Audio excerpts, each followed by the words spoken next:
有人说老杜我们俩这个吵架闹离婚呐，是一种剧情，是我编的故事，太可笑了。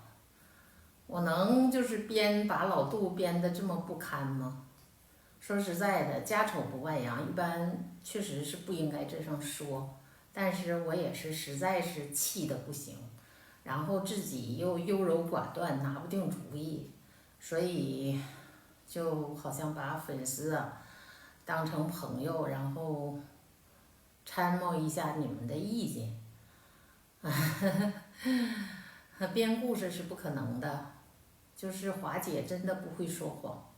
老杜每发一次脾气我都得有半个月过不去这个劲儿。但是生活还得继续我感觉就是能维持婚姻到现在的最主要原因，就是我非常的热爱这个家，热爱生活，就觉得往前奔呐，把这个家，都弄好了，也是一种幸福，所以总是在隐忍。如果离婚了，家就散了，那这种家的兴旺的幸福感也就没了。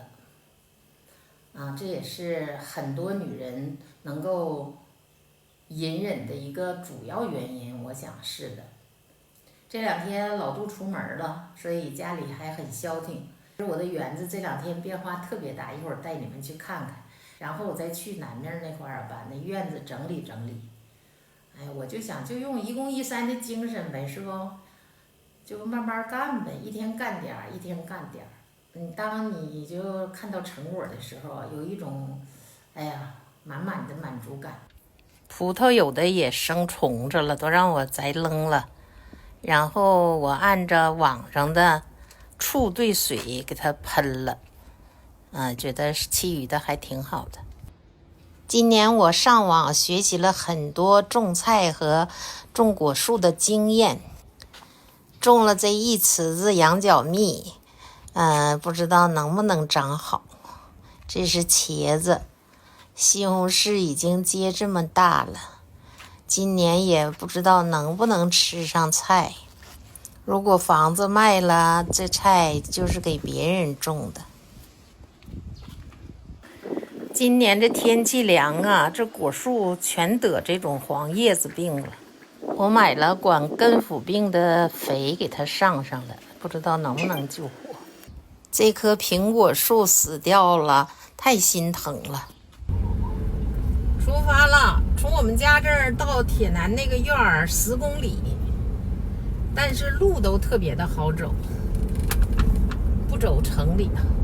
500米后在红绿灯右转。炙热的太阳下，挥汗如雨的脸颊，熬过了冬和夏，阳光刺破这云霞。漫漫的长夜多少等待和挣扎。梦中的黑骏马向千里之外出发，马蹄哒哒哒，黄河水哗啦啦，要努力生根要发芽，让梦想开出最美的花。听大风不停刮，任大雨不停下，阻挡不了我的步伐，要踏遍人间海角天涯。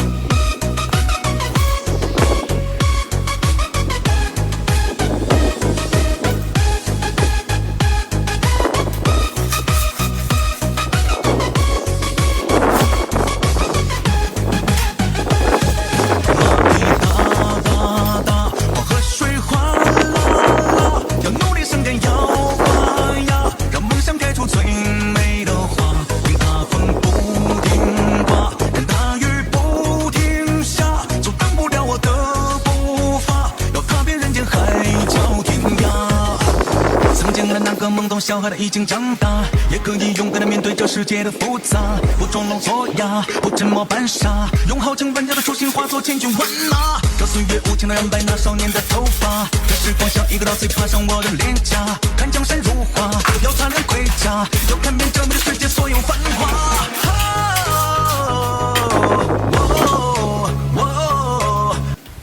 收拾完了，一共共18间房子，我这个大窝是2间，啊，干干净净。不行了，今天太累了，今天回去休息，明天再休息1天，后天再干。